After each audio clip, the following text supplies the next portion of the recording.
Hi, Nicole. I was about to just type the explanation, but it gets pretty detailed, so now I'm going to write it out after all. So if you wanted to do the HCl, where this was H1 and this was 35, you wanted to find the 0-point vibrational energy. On that same page where question 4.3 first starts, there's this formula. All right. Now, in most textbooks, they say H bar, but in your textbook, they just say H. So, since your textbook just says H, that means that the 1 over 2 pi factor is included in this omega. So, the omega is equal to 1 over 2 pi times this. All right? Now, K is given in the problem. It's given as 516 newtons times meters. Mr is the reduced mass. Some books call it mu. Your book might call it mu too. I'm not sure. But anyways, the reduced mass, whether it's Mr or mu, is equal to the product of the two masses divided by the sum of the two masses. All right. This is just a shortcut way of taking into account two separate masses in this vibration. Now, when you use these mass numbers, 35 and 1, these are in atomic mass units. So you need to change those to kilograms. And the reason why you have to change those to kilograms is because some units inside this radical need to cancel out. Now a Newton is the same as a kilogram meter per second squared. And then they say times meters, and so that means this is going to be meters squared over second squared. So the unit of kilogram is inside the Newton. That means the unit of kilogram is going to have to get canceled out. So this has to be in kilograms.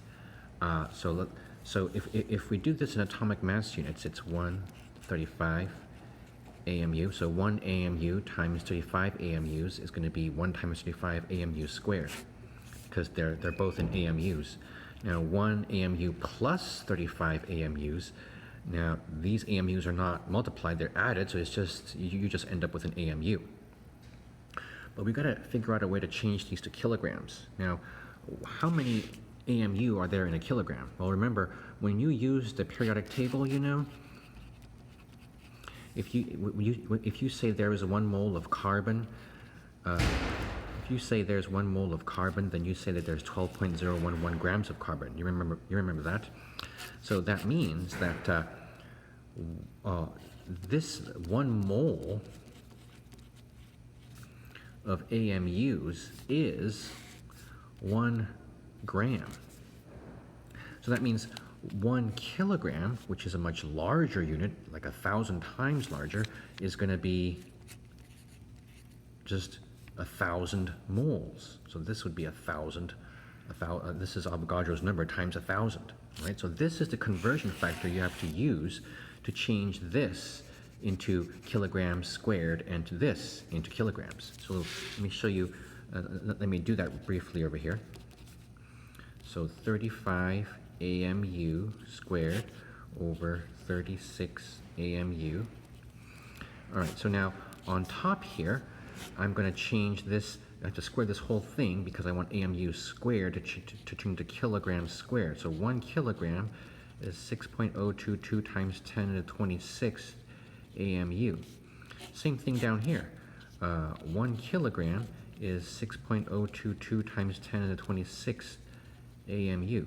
So the AMUs cancel. AMU squared cancels with AMU squared. And now some of this is going to cancel too. So this whole thing is the same as this whole thing. So since this is 2 of them, well, this whole thing cancels out, and 1 of these is left over. So I'm left with, this is known as the reduced mass, this way of combining 2 masses to take into account both of them. So I'm left with 35 over 36, and then this is 35 divided by Avogadro's number. Okay, so Avogadro's number goes down here. All right. So that is MR. So you put this in here, all right? So, and then you put the K is given right here, all right? So then the units for this is gonna be kilograms, and that's gonna cancel out the kilograms in there. You're gonna have meters squared per second squared. Take the square root of meters squared per second squared, and you get meters per second. Okay, and then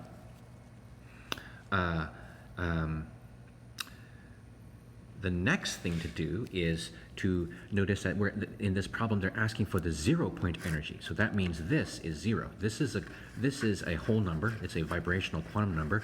So it's either 0, 1, 2, 3, etc. So for the 0 point energy, we just make that 0. All right. So what are we talking about here then? So then the energy is going to end up being equal to energy 0 point energy is going to end up being 1/2 times h, so 6.626 times 10 to the minus 34 joules times seconds. You have to do it in these units of joules times seconds. The reason is we've just been using kilograms and meters and seconds over here. So remember that a joule is a kilogram meter squared per second squared, all right? So you have to use these units and this constant to be consistent. This is the h, right? And then for the omega, just plug this in.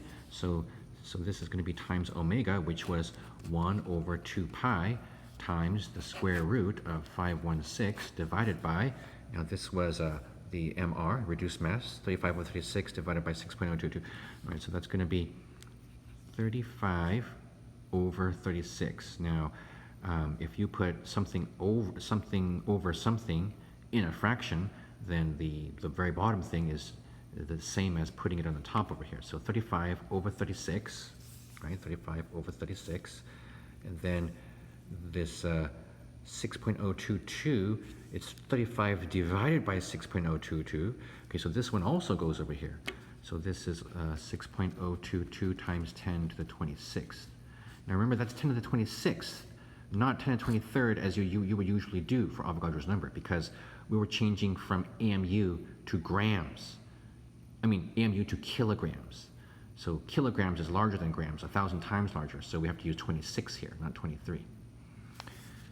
All right, so then you do this on your calculator, and you should get something like 17,000 and some large number of joules. I'm sorry, I skipped a step. All right, so you do this on your calculator, and you will get some number of joules. All right, but the question number 4.3 is asking for the answer in kilojoules per mole. All right, so that means you have to take your answer for this, whatever you got, take your answer, and you need to multiply it by Avogadro's number again. Why? Because the answer that you get is going to be very, very small, 10 to the minus something, right?